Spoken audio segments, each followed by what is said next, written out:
तो भाई लोग, एक सवाल जिसने पूरे इंटरनेट को हिला के रख दिया है, पुलिस को काम पे लगा दिया है, पार्लियामेंट तक बात चली गई है। रणवीर इलाहाबादिया सारख्या इन्फ्लुएंसरनी। और वो सवाल है, would you rather watch your parents having sex every day or join them or finish it for once and for all. Thank god Ranveer भाई ने ये सवाल जैसे का वैसा अमेरिकन स्टाइल में कॉपी करके पेस्ट किया। अगर भाई ये सवाल तुमने हिंदी में ट्रांसलेट करके पूछा होता, आप खुद अपने दिमाग में इसको हिंदी में ट्रांसलेट कर लेना बाद में, भाई शायद तुम्हारे ऊपर बुलडोजर चल गए होते। भाई मैं खुद समय रैना के चैनल का मेंबर हूं, तो जिस दिन वो एपिसोड ड्रॉप किया उसी दिन देख लिया। एंड कसम से भाई, रणवीर अलाहाबाद पूरे एपिसोड में जंगली बिल्ली की तरह over excited, over exaggerated, over the top, over blown, over react. और वो भी किसके बीच में बैठे? एक तरफ समय रैना, दूसरी तरफ आशीष चंचलानी। ये भी इतने ओवर एग्जैजरेटेड या ओवर रिएक्ट नहीं कर रहे थे। मैं सोच रहा था कि भाई आशीष भाई को क्या हुआ है, वो कुछ बोल क्यों नहीं रहे? लेकिन आशीष भाई, सैल्यूट है तुमको। ईट 5 स्टार, डू नथिंग। मैं आपको एक मजेदार चीज बताता हूं, क्यों रणवीर ने उस शो के अंदर इस क्वेश्चन को, इस आपत्तिजनक पेरेंटल सेक्सुअल क्वेश्चन को, सबसे पहले तो रणवीर बहुत ही ज्यादा ऑब्सेस्ड है इंडियाज गॉट लेटेन को लेकर। लास्ट कई मंथ से उसके पॉडकास्ट को मैं भी फॉलो करता हूं और मैं हर दूसरे गेस्ट में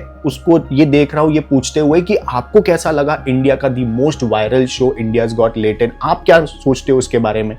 And within that offensive humor, keeping in India's Got Latent. Yeah, the woke, what Samay does as well. एक पॉइंट के बाद समझ में आ गया था कि इन अ वे रणवीर बार बार कॉल आउट कर रहा था समय रैना को और उसकी ऑडियंस को कि भाई मुझे भी बुलाओ शो पे। और इसमें कोई गलत बात नहीं है भाई, हर एक क्रिएटर ये करता है। इनफैक्ट मिथपैट तो खुद परफॉर्मेंस देने एज अ पार्टिसिपेंट शो में आ गया था। जी हाँ, जिस एपिसोड में ये रणवीर अलाहाबाद का कांड हुआ था उसमें मिथपैट भी एज अ पार्टिसिपेंट आया था। सरप्राइज था सबके लिए। और बंदे ने क्या मिमिक्री की है भाई, एक नंबर। लेकिन पॉइंट पे आते हैं। और फिर बाद में बार बार कॉल आउट करने से शायद समय को फील हुआ कि हाँ भाई, ऑब्वियसली मेरे शो पे और व्यूअरशिप बढ़ेगी, पॉडकास्ट का ऑलमोस्ट किंग ही है ये आफ्टर राज शमानी। लेकिन यहाँ पे रणवीर का प्लान शायद कुछ और ही था। बंदा literally tiny little version of Ranveer Singh है, जो अटेंशन के लिए अजीबोगरीब चीजें करता है। एट द सेम टाइम ये बंदा स्मार्ट भी है। जो चीज अमेरिका में चल चुकी है और वायरल हो चुकी है, उसी को ये इंडियन वर्जन में कन्वर्ट करने की कोशिश करता है। एलियंस कहाँ पे है, येटी है कि नहीं, ये सब क्वेश्चन कहाँ के, ये अमेरिकन पॉडकास्ट में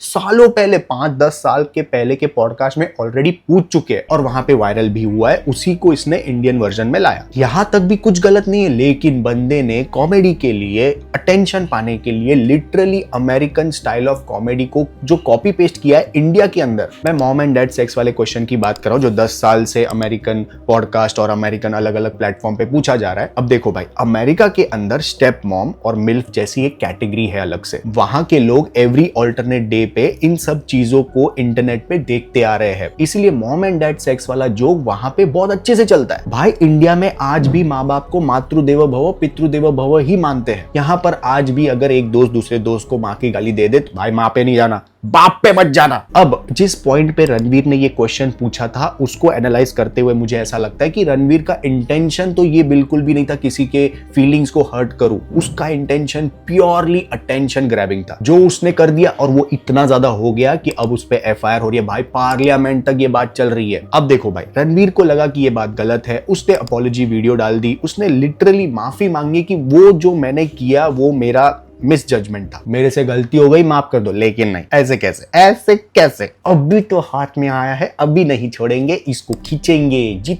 तब तक खींचेंगे जब तक टीआरपी मिलेगी, तब तक खींचेंगे जब तक अटेंशन मिलेगा। और मिलता है अटेंशन भाई इस चीज पे। चाहे हवा और पानी की दुर्गति हो गई है, जो चीज एवरी सेकेंड हम सूंघ रहे हैं वो हवा ही साफ नहीं है, उस पे बात नहीं करेंगे। महाराष्ट्र पुलिस ने एफआईआर कर दिया है। 30 people including popular YouTubers booked under IT act. इनके ऊपर इन्वेस्टिगेशन और इनका क्वेश्चनिंग होने वाला है। और ऊपर से Assam police also took action against influencer promoting obscenity and engaging in sexual explicit and vulgar discussion. अब देखो, मैं मेरा पर्सनल ओपिनियन शेयर करता हूं। फॉर एग्जांपल, मुझे एनिमल मूवी बहुत पसंद आई। संदीप रेड्डी वांगा ने एडल्ट कैटेगरी को इतना हाई लेवल पे लेके गया बंदा कि हाँ, अपने इंडिया में भी एडल्ट मूवी 900 करोड़ क्रॉस कर सकती है। लेकिन at the same time Sandeep Reddy Vanga ने मूवी के अंदर कुछ ऐसे आपत्तिजनक सीन्स डाले थे जो सिर्फ और सिर्फ अटेंशन ग्रैबिंग के लिए थे, जो सिर्फ और सिर्फ ट्रिगर करने के लिए थे। फॉर एग्जाम्पल वो जूते को चाटने वाला सीन ले लो, वो जरूरत नहीं था, स्क्रिप्ट के अंदर चल रही थी अच्छी अच्छी, एकदम अचानक से वो सीन आ जाता है। वो